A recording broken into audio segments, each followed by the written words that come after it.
नमस्कार दोस्तों, आज मैं आपको सुनाऊंगा क्या मेरे पापा वापस नहीं आएंगे। राजस्थान के जैसलमेर में एक परी नाम की छोटी सी लड़की अपने गांव में बाहर हैंडपंप पर पानी भरने गई। तभी वहां कुछ लोग परी को देखकर न जाने क्या क्या कह रहे थे। तो परी ने घर पर आकर अपनी माँ से पूछा कि माँ, ये शहीद होना क्या होता है।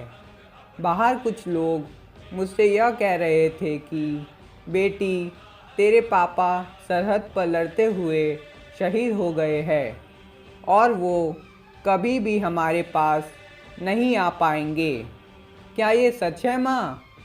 तभी उसकी माँ ने आंखों में आंसू लिए कहा कि हाँ बेटी, ये सच है। तो परी ने कहा कि लेकिन माँ, पापा तो हमेशा कहते थे कि वो मुझसे बहुत प्यार करते हैं और वो जब बॉर्डर पर गए थे तो उन्होंने ये भी कहा था कि तुम्हारे लिए नई साड़ी और दादी जी के लिए गरम स्वेटर और मेरे लिए बहुत सारे खिलौने भी लाएंगे।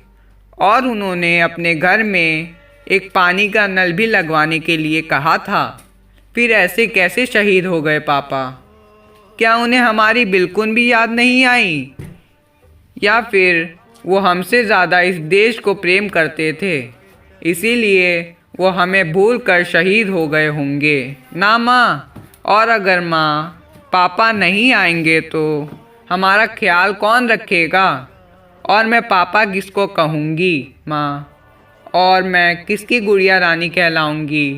इतना सुनते ही परी की माँ ने खूब रोते हुए अपनी बेटी को अपनी छाती से लगा लिया और उससे यह कहा कि परी, तेरे पापा देश के लिए शहीद ज़रूर हो गए, लेकिन उनका दिया हुआ प्यार हमारे साथ है।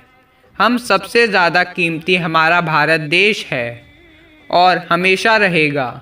पापा ने सिर्फ हमारी ही सुरक्षा के लिए थोड़ी जन्म लिया था, उनको तो भगवान जी ने हमारे पूरे देश की सुरक्षा के लिए इस धरती पर भेजा था और वो हमारे देश के दुश्मनों से लड़ते हुए शहीद होकर भगवान के पास ही चले गए।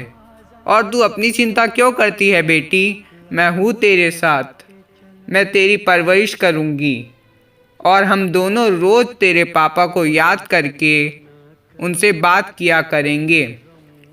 इतना सुनते ही परी की आंखों में भी आंसू आ गए और उसने अपनी माँ से कहा कि माँ, मैं पापा से नाराज़ ज़रूर हो सकती हूँ, मगर मैं उनके बिना बिल्कुल भी नहीं रह सकती।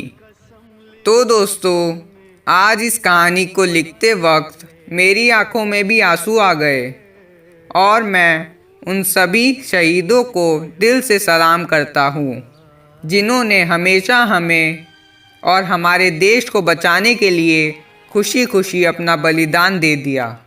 जय हिंद दोस्तों।